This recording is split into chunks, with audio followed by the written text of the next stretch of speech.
साफ्रोमबो निउस नायगिरि रायजो राजा आइ आफानिसिम आंनि खुलुमनाय आरो सिबिनाय जासिग्रोबाय। दिनै नैबे कापुर गामि बे कापुरगाव बे गामिनि बे मोनसे फोथाराव गेलेग्रा फोथाराव जयनिं हाबाफारि जोंनि इउपिपिएल दोलोआव गोबां रायजो राजा आइ आफाया इउपिपिएलखौ मोजां मोननानै बा जोंनि बिटिआरनि गाहाय मावफुं सोद्रोमा जेनेबा चिफ बिटिआरनि चिफ प्रमद बर' एबा जोंनि इउपिपिएलनि आफादगिरि बिथांखौ मोजां मोननानै गोबां रायजो राजायानो लोब लोब दिनै जयनिं जाफैदों। सानफ्रामबो जयनिं गोबां रायजो राजायानो जयनिं जाफैदों। मानो जादों बेखौ रायजो राजा आइ आफाया मिथिखागौ।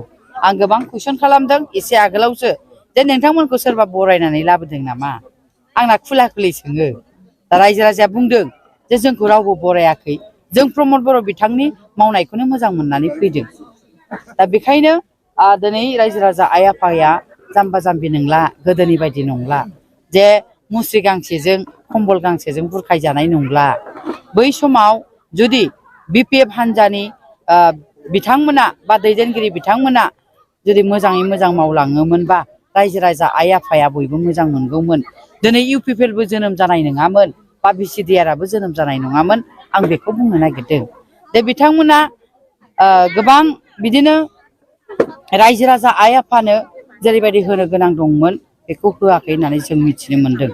मानो होनबा जोंबो जोंनि मेगनजोंबो नुदों जे दिनै न' मोननांगौ रायजो राजा आइ आफाफ्रा न' मोननो हायाखैमोन।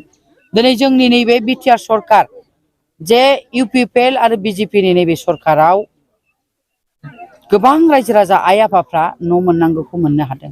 मोनसे गामियावनो 80टा 70टा फैदों नैबे बोसोरथामावनो।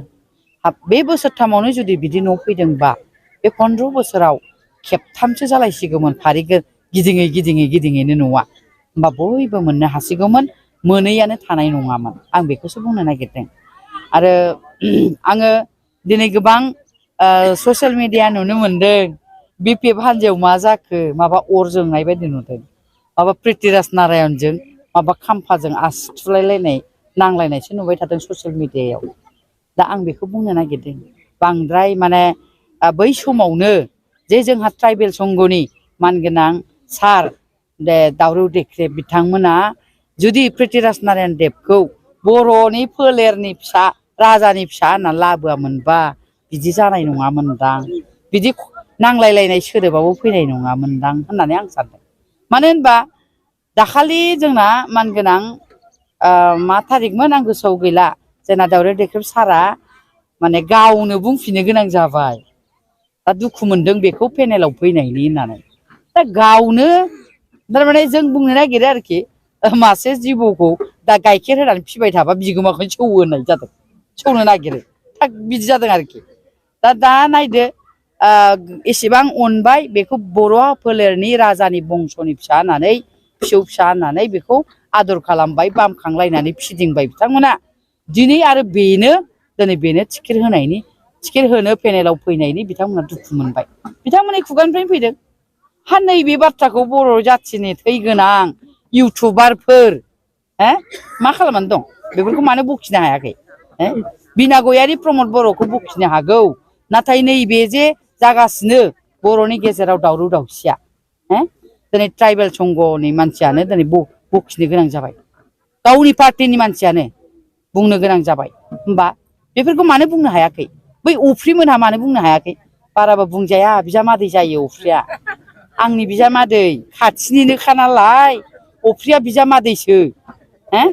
आं सान्दों बिथांनि बखिनाय बिखुनजोखौनो दोखो दोखो बखिनो हायोबा नाम जेरे मानसिसो जालांबाय नामा होननानै सानदां बे अफ्रिखौ। बिना गयारिया मा रायजो राजा आइ आफाया मिथिखागौ।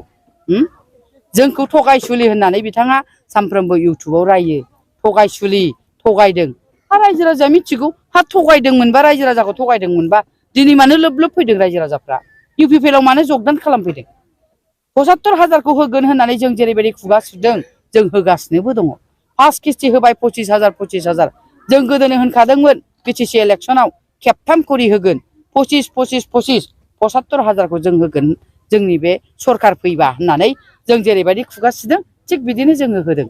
जोङो थगायाखै रायजो राजा आइ आफाखौ जेरैबायदि होनदों आरो बेनिफ्राय साबसिन आसनि लायै लायै नायगासिनो दं। मैगं थाइगं फाननानै जाग्रानो जों अनगोन होनदोंमोन, दिनै जों 5,000 दिनै जोंनि बिटिआर गभर्नमेन्टआ होनो हाबाय। आरो बिनि सोलाय गथ' गथायनो फरायनायनि थाखाय गियाननि सोरां बिथांखि बेखौ होनानै 5,000 स्कलारशिप होगासिनो दङ। MLA फान्डनिफ्रायबो होदों आरो बिटिआर सरखारनिफ्रायबो होदों। होमबा आरो नैबे गोर्बोबती महिलानि थाखाय आइ अनसाय बिथांखि बेनिफ्राय आरो देरसिन बिथांखि गैया मा बिमानिफोरनि थाखाय। मानो होनोबा बिमा जानो ओंखारनाय बिमानो दिनै 10,000 गोर्बोआव थानायनिफ्रायनो 6,000 बेनि उनाव 4,000 गथ' जोनोम जाखांनानै 4,000 बेखौबो आसनिखौ डिक्लेयार खालामनानै होबाय रायजो राजाया आइ आफाया। जायफोरा बिमा जानो ओंखारनाय आइ माने बिमा, बै बिमा जानो ओंखारनाय आइजोफोरनो बे बिथांखिखौ होनाय जागोन। बेखौ आसाजों लिंक लानानै मोननो हागोन। आं बेखौ फोरमायदों दिनै। जों थगाया, जों नंखाय फाला खालामनानै राजनितिक खालामाखै। रायजो राजा आइ आफाया मिथिगौ। हाजारखि एमब्रा बुङा मानो अफ्रिया एमब्रा राया मानो रायजो राजाया मिथिखागौ। दानि जुगाव जाम्बा जाम्बि गैला। माने आं बुंनो नागिरदों आरो दोखो दोखो बिखुनजोखौ बखिनायनि बेहा फैसा मोनोना, भिउआ बारायो नालाय बिखुनजोबाबो रायफ्लाबाय आरो मा फैसा मोनो, रायफ्लादोंसो रायथाराखै बियो। बे जाहैबाय बिजामादै नालाय बेहा आंखौ रायबा मानसिफ्रा रायजो राजाफ्रा नायो आरो हाबाब माथो उमुक बिना गयारिखौ रायदों होननानै बयबो नायबाय नालाय भिउआ बारायबाय थाबाय, बयबो नायबाय नालाय भिउआ बारायबाय थाबाय।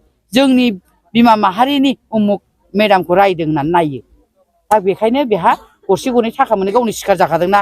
निउसाव नायाखै होनबा बयबो रायजो राजाफ्रा बयबो नुगोन। दा आं बुंनो नागिरदों गोदान आसनि फैबावगोन। 2 बोसोर दंबावो जोंनि सरकारा।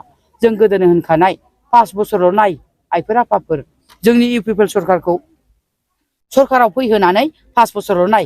जुदि 5 बोसोराव जोङो जेबो मावनो हायाब्ला, रायजो राजाखौ अननो हायाब्ला बिदिब्ला जोंखौ 5 बोसोरनि उनाव जोंखौ जोगारनानै गार। सिदा सिदि होनखानाय जोंना। जोंखौ 5 बोसोराव जोदलानानै गारनो हागोन मावाखैबा। आं बेखौसो बुंनो नागिरदों।